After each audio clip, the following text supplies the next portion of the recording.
Okay, how you doing, guys? Kind of a late start today.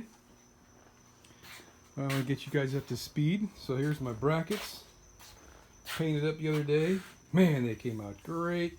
Sprayed them. Fabulous. I thinned out the paint. Let me show you the paint that I used, just in case anybody here wants to know. This is some really good stuff. Exo Rust, direct to metal, rust preventive enamel, gloss black. I thinned it with acetone, where it tells you on the back don't thin it, but for spraying it you gotta thin it. It won't go through the darn gun. Normally that stuff dries slow as molasses. It took days for the other brackets for the paint to get hard. And these guys that I reduced the paint with acetone, it wasn't even a warm day and these things were hanging in the shade, not even in the sun like the other ones were, and they were dry to the touch, and it felt like the paint was hard in a few hours during the day. I guess it was about 5 or 6 hours, but that was absolutely wonderful. So there's one of them in here, and we've got the other ones sitting in here ready to go.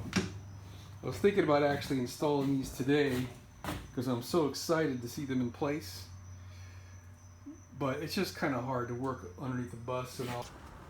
Huh? Look at that. Hakuna Matata, baby.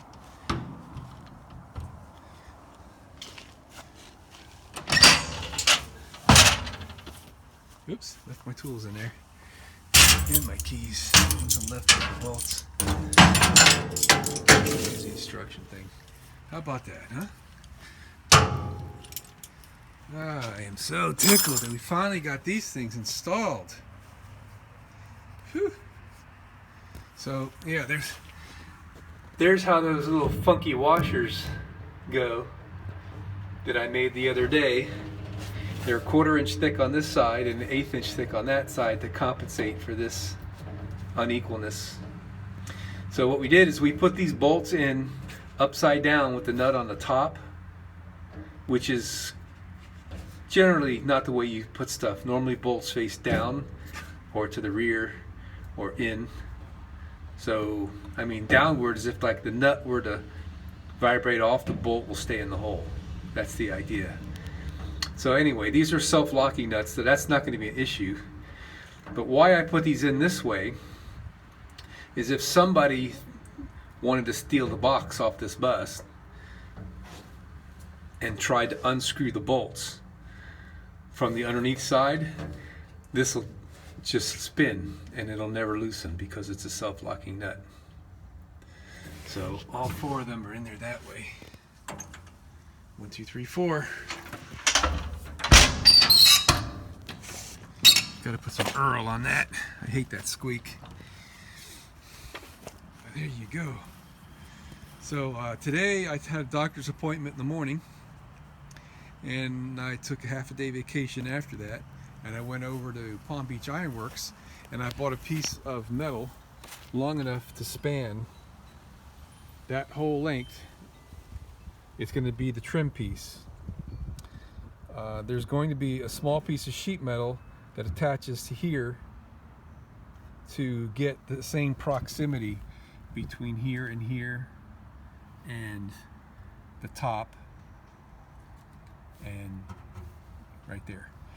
So this piece of angle metal that I bought is going to be the trim piece that's going to go over that, and I'll just show you that whenever I get to doing that. So we're getting close here. The next step on this side is to make the sheet metal. I've got a piece that goes here. I guess it's about half the length here. I don't remember exactly how long it is, but I need to cut it like that to make space from where this guy is. And then the piece of metal that I cut out, I think I'll be able to put piece of that down at that end. I don't know. But if I can't, I do have some more sheet metal in the garage that I'll be able to take a piece for that. So this is... holy cow, let me step back.